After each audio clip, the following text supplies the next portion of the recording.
Hello everyone. Rune Factory Day. Rune Factory 5. It is here. 10 years. It's been 10 long years since the last Rune Factory game was released, and that was Rune Factory 4 on the 3DS in 2012.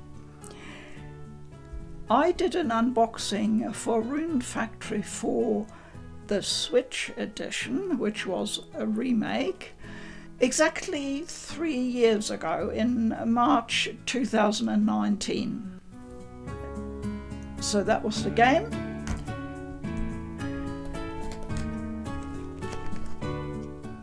And this was the special edition for Rune Factory 4. Please humour me just a little bit if I get a bit nostalgic and look back those 3 years, because that Rune Factory video was really important on my channel, which was still pretty small at the time. I'd only had one other very popular video before then, and that was for Disgaea.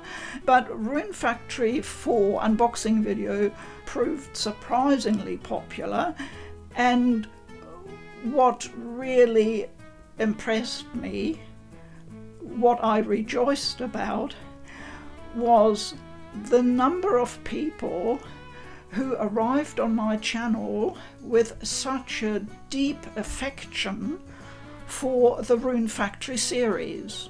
So I mean, not just a sort of more shallow kind of fandom, but people who had derived a lot of joy from Rune Factory over the years, knew the series often well, played and replayed the games just as I do, and it was just wonderful. You know, there was a community there of Rune Factory people, and that showed me that while Rune Factory may still be regarded as rather a niche franchise, it does have solid support that isn't going away however long it's taking.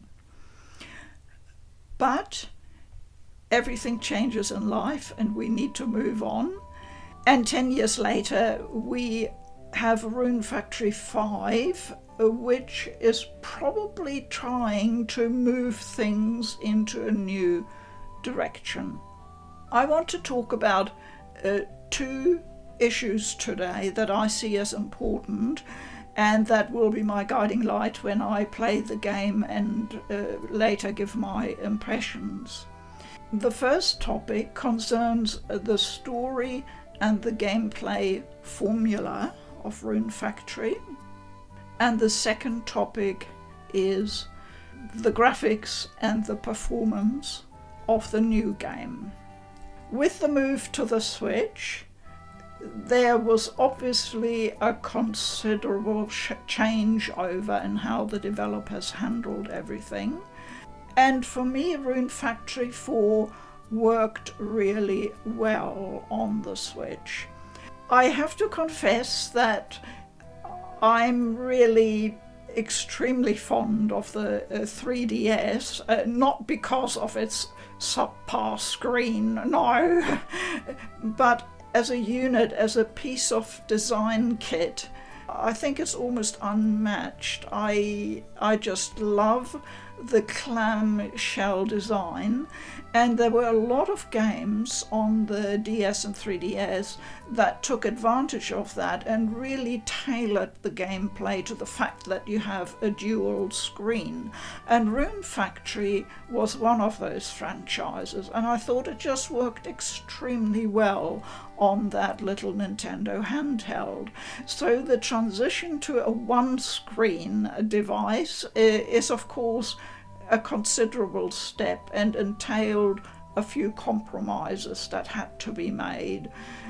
I'm hoping and looking for maybe improvements, quality of life improvements in how the whole menu system is handled, because in any game that is a hybrid and includes farming with many tools and then has separate tools for fighting, for combat in dungeons.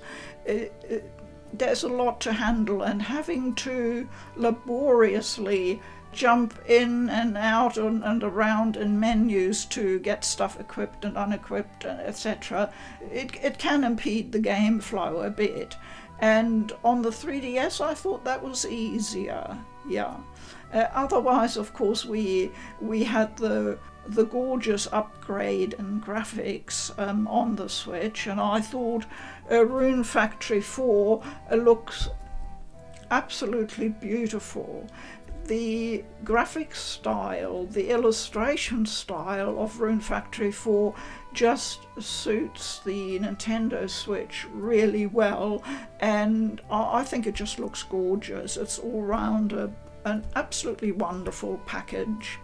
Another thing I enjoyed about Rune Factory 4 was that it had a lot of humour. Not the sort of laugh out loud humour, but the type that you just smile and chuckle a bit because the characters are really quite funny, and the dialogue has lots of little quips in it. From the moment you meet the dragon Venti, I thought it was just hilarious, the exchanges between Venti and the hero or heroine of your game were often very funny, and other characters as well. There was this light-hearted note around everything that just appealed to me, and I thought made what could be a very stodgy game about, because farming has a lot of repetitive tasks, and so does dungeon crawling to a certain extent. You have to leaven that a bit with different factors, and I thought Rune Factory 4 did that very nicely with the story and the characters and the humour. And of course the wonderful thing in Rune Factory is the relationships you can form, and that you can get married, like in other farming and crafting simulation games. So shall we have a look at the new limited edition now? You can see that the size is exactly the same, but the weight isn't. I've weighed them on my kitchen scales, and Rune Factory 4 limited edition is heavier. This one is really light. It weighs under 500 grams. So I hope they haven't shortchanged us on anything. Shall we dive in? Trusty cheese knife to the fore. A Poodlepa rushed down to EB Games this morning to pick it up. So it opens up exactly the same way as the other box. I heard someone say on Twitter they thought there might be a difference in the cardboard thickness they used for the boxes, but I can assure you that it feels absolutely identical to me. I would say they have redone exactly the same box. Let's have a look at the back cover first.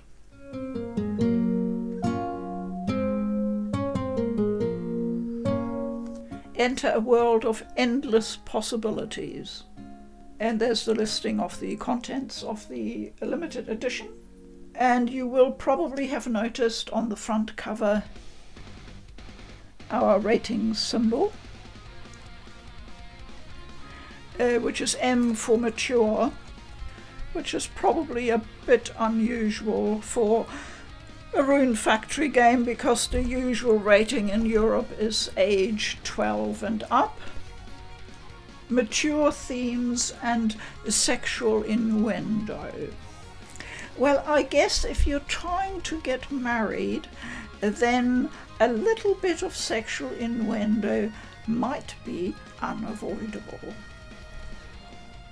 Maybe someone would need to enlighten our Office of Film Classification who do the ratings.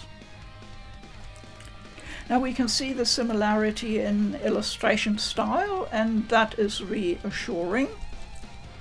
because that's one of the things I love about Rune Factory, and especially about 4, which you've probably noticed by now I really, really like. This cover image is also very well executed, I think. And let me consult my notes. So the custom outer box features artwork from series illustrator Minako Iwasaki, who has been doing the art of Rune Factory for a while. And I always do like consistency in a series in a graphical and art style. I think it's hugely important. So Rune Factory 5 came out in Japan last year and was now in March released in the Western regions, a few days earlier in North America, and now here for us in the PAL regions as well.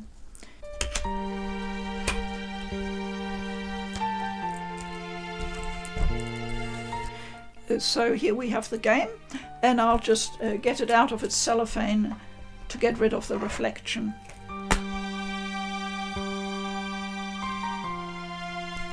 And the cartridge, as I suspected all along, is the European one with the age rating of 12 on it. I will quickly inspect it more closely because I heard that on the North American Earthmate edition, the cartridge has a special label on it mentioning Earthmate, and let you know. I've inspected the cartridge with a magnifying glass, and there's absolutely no mention of Earthmate anywhere, which makes sense because that's the name of the North American special edition, but ours is just called limited edition, and that's it. Now comes the beautiful bit.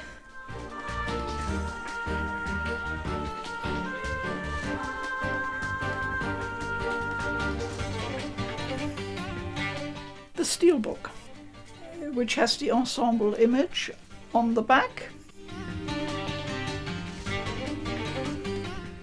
And there's some interior illustration. So that is very pretty. And here we have the soundtrack.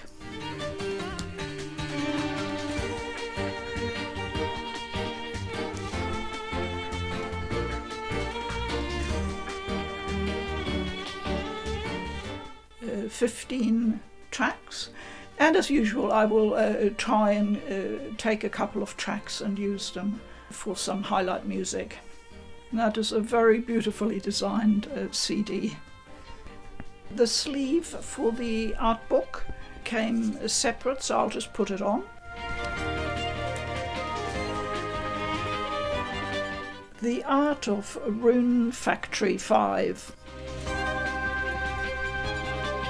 And we'll have a look at that in a moment. But first I wanted to go back to my 2 topics.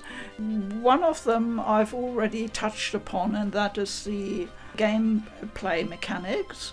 The story of Rune Factory from the very first game featured an amnesiac young hero who arrives in a small town or village, is taken in by the villagers and given a plot of land to work, and that's how it always starts. The hero has to farm, go off to dungeons and tame some monsters, which then prove useful in the farm work, and there's other activities, social activities with the villagers and townsfolk, and relationship building. That was the formula from the early days. They've always stuck to it, a bit like Pokemon, and it's always worked. Some people might say, oh, they should do something completely different, but that's not always the answer. To my mind, sticking to the roots of Rune Factory, roots farming, is a good idea, because the basic game loop is great. It's quite addictive, and it just keeps you working and getting satisfaction from building things, whether it's a farm or relationships. which never grows old, really, that kind of thing. They mixed it up a little bit, I thought, in Rune Factory 4, where the hero or heroine has to do some, well, kingdom building, really, and becomes a sort of prince or princess. But apart from that, the basics were still the same. And I was very pleased to see that the story for Rune Factory 5 appears to be a very classic, solid entry in how Rune Factory has always proceeded with its stories. I gather that a hero loses his or her memory and ends up joining a group of people operating in a small town of Rigbath. The hero will then tend the land, battle monsters, etc. Well, that's exactly the same as Rune Factory 1, so they're sticking to their roots. I'm perfectly happy with that, because there are huge changes in other departments, and that brings us to issue number 2, and that is graphics and performance. Now, as we all know, the Switch is not a very high-powered console, so it can only handle games at certain frame rates and visual representation, unless a company has enormous resources to put into optimizing their game for the Switch. And we've seen some examples of that, of terrific work that has been done, but they are not small companies that can achieve that. And in this case, Rune Factory is developed not by a big company, but by a rather small one. Many of you will remember the disaster back in 2013 when the developer Neverland went bankrupt, and I talked a bit about that in my original Rune Factory video. Since then, they had a lot of work to do to rebuild the Rune Factory franchise. It's not been easy. The way it's been handled is that veteran producer of the Rune Factory series, Yoshifumi Hashimoto, established a development company under the umbrella of Marvelous, as I understand it, focusing on working on Rune Factory and some other games as well. And that happened in 2018, so we're now beginning to see the fruits of that. First came the remake of 4, and now the new game 5. Now, Hashimoto clearly knows what he's doing. He's been handling the concept creation, planning, producing and creative direction of Rune Factory for many years. But as we all know, you need a fair amount of resources to be able to make your vision become reality. And Rune Factory 5 has taken the big step up to be full 3D. And that is, of course, a big ask for a small studio. I have just a few worries on that front. I've seen some early feedback and a few reviews that indicate that there are some problems there to do with both frame rate and graphics quality. And obviously I'll be looking closely at that. It's typically not something that would dampen my enjoyment of a good game, but it certainly has some influence. From what I hear, early words are that there is some room for improvement. I'm sort of hoping that Rune Factory is positioning itself as maybe becoming just a little more mainstream, appealing to a wider audience. That would be nice. And maybe they are in that transition period, a bit to how I see Pokemon at the moment, where we have the interesting move in Arceus to a different way of doing things. I expect they're working on it, and if there are severe issues, then I might just decide to sit and wait for a couple of weeks and see if perhaps there is a patch or update coming to maybe address some of these issues, if possible. That might be worth it. The game sold very well upon release in Japan last year. I think just over 100,000 copies were sold in the first week. That sounds pretty healthy to me. So the art book starts off with a small introduction to the background story.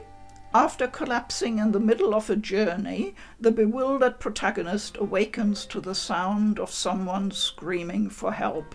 All around them rise the trees of an unfamiliar forest, and they realize they've forgotten everything but their own name. Another scream brings them to their senses. The protagonist rushes toward the voice and saves a young girl from a monster attack. Fancy that.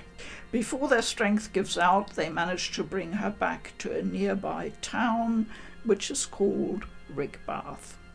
After learning the protagonist has amnesia, the grateful townsfolk invite them to work with a peacekeeping organization known as SEED until their memories return. Well, I would think peacekeeping organization sounds like something we could jolly well do with in our own world. Next come the characters, and as I understand it, you can choose either the male hero, Ares, or the female Alice. Here are two more characters, one of them a half-elf, two male characters, and as usual, I have to say, the illustrations look really, really beautiful and nicely detailed. There is quite an extensive cast here.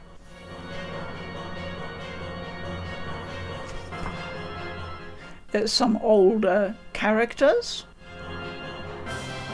And for me it's always nice seeing characters more in my age range in a game. And in farming games, of course, they tend to be quite important. That's certainly an attractive feature from my point of view.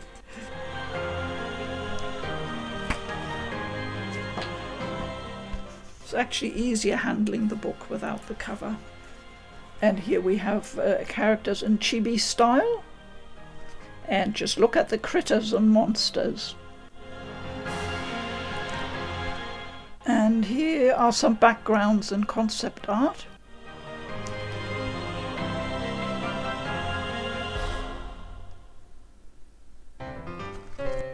Now, I actually wanted to talk about environments a little bit, because that is always a concern I have when a game series moves from more contained or smaller areas of operation to a more open world type of design, as is of course much more popular these days.